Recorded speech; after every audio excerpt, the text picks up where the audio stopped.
Jeffrey Dahmer. Nowadays, you might be seeing this guy quite a bit on social media, the news, and even on your Netflix.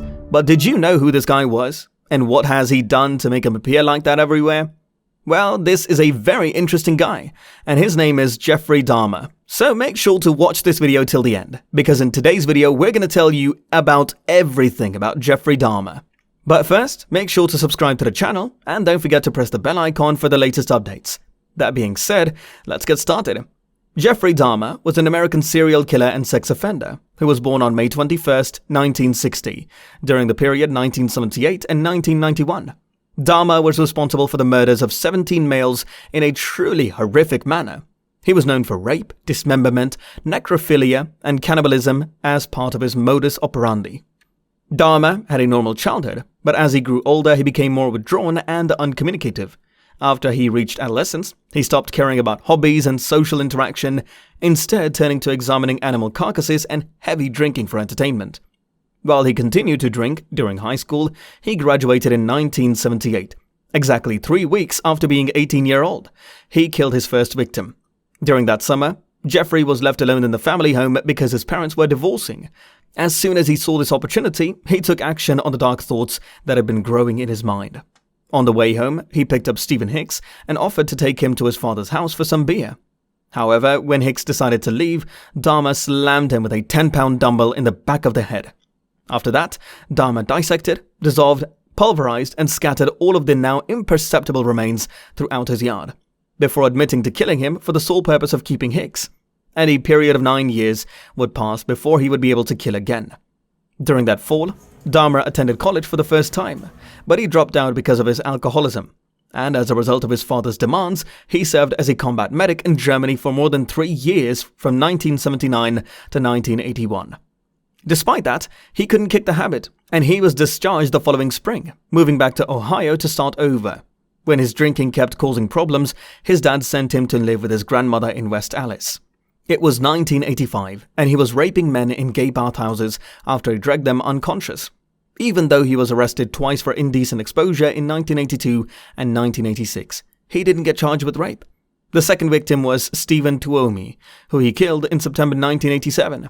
After picking him up from a bar, Dahmer took him back to a hotel room, where next morning he found Tuomi's beaten body. He later said he didn't remember murdering Tuomi, implying that he committed the crime on an impulse. Man was really crazy. Anyhow, after Tuomi, there were 2 victims in 1988, 1 in 1989, and 4 in 1990.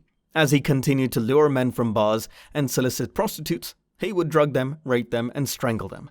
However, Dahmer also started dismembering the corpses, taking pictures of them, preserving their skulls and genitals for display, and even eating parts of the corpses. In fact, during this time, Dahmer was arrested for drugging and sexually molesting a 13-year-old boy at Ambrosia Chocolate Factory. As a result, he was given 5 years probation, 1 year at a work release camp, and had to register as a sex offender. After being released 2 months early from the work program, he moved into an apartment in Milwaukee in May 1990. Despite regular appointments with his probation officer, he was free to commit 4 murders that year, and 8 more in 1991. By the summer of 1991, Dahmer was killing around 1 person a week. For a while, he was obsessed with the idea of turning his victims into zombies so they would be young and submissive sexual partners.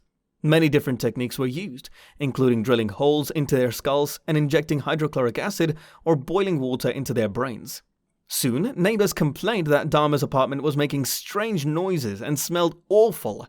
In one case, a lobotomized victim left unattended made it out onto the street to ask for help.